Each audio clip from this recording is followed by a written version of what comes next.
Assalomu alaykum hurmatli kuzatuvchilar. Bugungi bemorimiz juda katta vaznli murakkab bemorlardan bittasi. Bemorimizda super semizlik, tana vaznlisi 66, 150 cm bo'ylariga, vazlari 150 kg. Dastlab bemorni to'liq tekshiruvdan o'tkazib, bemorni ambulator ravishda 10 kun operatsiyaga tayyorlab, keyin operatsiyaga oldik. Umumiy narkoz ostida laparoskopik oshqozon sliv rezeksiyasini bajardik. Buni ko'rishingiz mumkin. Operatsiya jarayonini butun mana katta komanda bilan yondashgan holda operatsiyani o'tkazdik.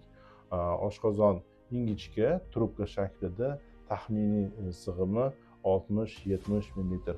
Agar siz semizlik tufayli aziyat chekayotgan bo'lsangiz, mustaqil ozish samara bermayotgan bo'lsa, unda siz bizga murojaat qiling.